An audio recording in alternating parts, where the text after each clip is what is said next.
नमस्कार दोस्तों, मैं अंकुर उपाध्याय स्वागत करता हूं आप सभी का आपके अपने YouTube channel share market analysis में।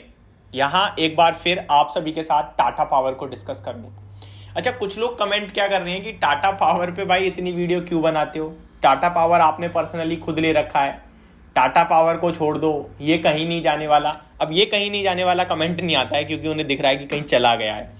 मैं आपको सिर्फ एक चीज बोलना चाहूंगा, टाटा पावर एक ऐसा शेयर रहा है जिसके फाइनेंशियल और फंडामेंटल टॉप क्लास है, A1, लेकिन शेयर का प्राइस नहीं चलता था, वो रेंज में फंसा हुआ था।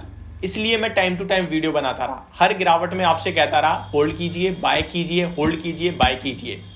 जितने लोग मेरे कन्विक्शन कॉन्फिडेंस से आज तक बने रहे वो बहुत खुश हैं आज, और आज भी मैं आपके साथ यही कहना चाहूंगा, बिल्कुल मत बेचना। क्योंकि कोई कोई शेयर आप पकड़ तो लेते हो लेकिन निकल जाते हो। टाटा मोटर्स की बात करूं तो कितने लोगों ने 400 पे लिया होगा, न जाने कितने लोगों ने, लेकिन किसी ने 420 पे बुक किया होगा, किसी ने 440 पे, तो किसी ने 480 पे। क्या कोई आज 750 तक रख पा रहा है? जो रख पा रहा है ना, उनमें दम है, उनके इरादे मजबूत हैं। ऐसा नहीं है कि थोड़ा प्रॉफिट देख के हिल जाते हैं, कांपने लगते हैं हाथ प्रॉफिट के लिए, बुक करने के लिए। थोड़ी गिरावट देखते हैं, अरे ये तो गया, बेचो, प्रॉफिट बुक करो, अब प्रॉफिट ना चला जाए सारा। और लॉस होते समय चिल मार के बैठे रहते हो, आप सो जाते हो, कहते हो अरे ठीक है, कभी ना कभी तो ऊपर आ ही जाएगा। इसलिए आपकी पोर्टफोलियो ज्यादातर लाल निशान में है। मैं आपको बताना चाहता हूं कि इस समय बाजार में बहुत कम लोग ऐसे हैं जो लॉस में होंगे, क्योंकि मार्केट ही बुल रन में है, गधा घोड़ा सब चल रहे हैं। लेकिन जब आप कभी कंसोलिडेशन या साइडवेज वाली मार्केट देखोगे ना, तो वहां आपको कन्विक्शन, कॉन्फिडेंस, कौन सा रखना है, कौन सा बेचना है, ये सब की बहुत जरूरत पड़ने वाली है।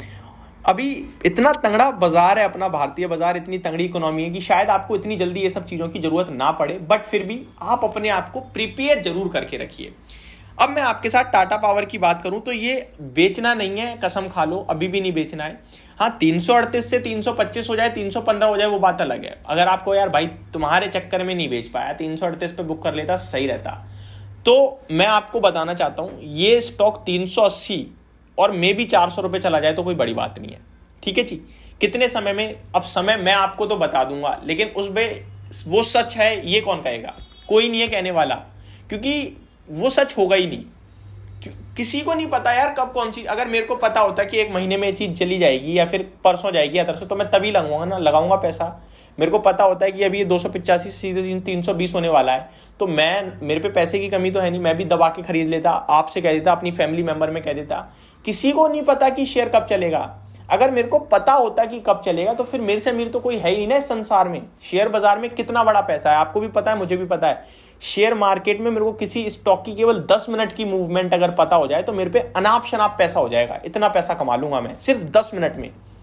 तो वो किसी को नहीं पता, उसके लिए आपको होल्ड करना पड़ता है। जिसने 2 साल होल्ड करा ना, उसने 250 और 200 न जाने कितनी बार देखा, लेकिन एट द एंड वही 350 पे लेके बैठा है। अब ये तो मोटिवेशनल स्पीच टाइप हो गई।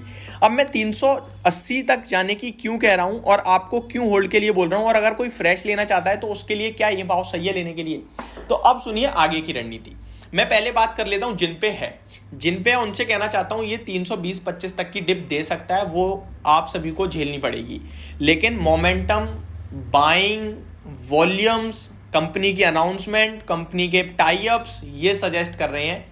और पावर स्टॉक्स में तेजी, एनटीपीसी, आरईसी, पीएफसी आज भी देख लो यार आप क्या चले हैं। ये क्लियर आप देखो ना, 100-125 वाला पीएफसी 400 हो गया, तो आप देख लो वैल्यू कितनी बड़ी है। एनटीपीसी जो कभी नहीं चला उसका भाव देख लो, पावर ग्रिड जो कभी नहीं चलते थे उसके भाव देख लो। अदानी पावर की तो बात अलग है, जेएसडब्ल्यू की अलग है, वो एक अलग क्षेत्र की कंपनियां हो गई। क्षेत्र सेम है लेकिन प्राइवेट में आ गई। ये तो कभी नहीं चलती थी, आरईसी, पीएफसी और आपका एनटीपीसी। इनका भाव देखो ना आप। टाटा ग्रुप क्यों पीछे रहेगा? छोटा नाम है क्या टाटा? और वो भी ये तो मार्केट लीडर है। तो तेजी तो हमें आपको नहीं पता कितनी आएगी, लेकिन बेच के जल्दबाजी में प्रॉफिट बुक करके बिल्कुल गलत करोगे। समय दो 3-4-5 महीने, और 338 पे है। आप अगर चाहते हो कि कुछ निकाल लूं मैं, मेरे पास है 100 शेयर है मानो, तो मैं 20 बेच दूंगा और 325 या 20 पे दोबारा वो 20 खरीद लूंगा। सिर्फ इतना ही प्रॉफिट बुक करने के लिए कहूंगा मैं आपसे, यानी कि वो 15-20 पॉइंट्स का 320, 300 के आसपास जितना मिल जाए खरीद लो, क्योंकि ये 380 जाएगा। अब फ्रेश एंट्री देखो इस भाव पे मैं आपसे कहूंगा तो ये थोड़ा गलत हो जाएगा, क्योंकि आप 325 पे लॉस में आ जाओगे। जिसने नीचे लिया है वो तो फिर भी प्रॉफिट में रहेगा। तो आप क्या कर सकते हो, आप ऐसा कर सकते हो कि अगर 100 रुपए लगाने तो 30 इस भाव पे लगा दूंगा, 30 320 पे लगा दूंगा, और बचे हुए 40 रुपए 310 मिल गया तो लगा दूंगा। अब वो मेरी किस्मत है कि मेरी कितनी क्वांटिटी चली जाती है। मान के चलो 30 मैंने जो यहां लगाया यहीं से ऊपर चला गया तो 30 शेयर्स पे ही फायदा होगा मेरे को, 30 रुपए पे सॉरी। अगर मैंने गिरावट में 320 पे एक बार और एक्यूमुलेट कर लिया तो टोटल मेरे पास 60 रुपीज लग चुके हैं, 40 रह गए हैं। 310 तक आया तो मेरे को लॉस हो रहा है इस बीच में, लेकिन मेरा पूरा कैपिटल इन्वॉल्व हो गया और स्टॉप लॉस मेरा 295 का है।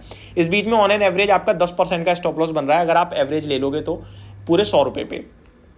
और आपके लिए टारगेट 380 के ही निकल के आएंगे। जो एवरेज बाइंग होगी वो 320 टू 325 के समथिंग आएगी। 380 काफी बड़ा टारगेट हो जाएगा 20% के समथिंग का, जो आपको विद इन 4 to 5 मंथ्स शायद आ जाए। उससे पहले उसके आगे पीछे वो मैं नहीं कह सकता कंफर्म, लेकिन इतने समय में आना चाहिए।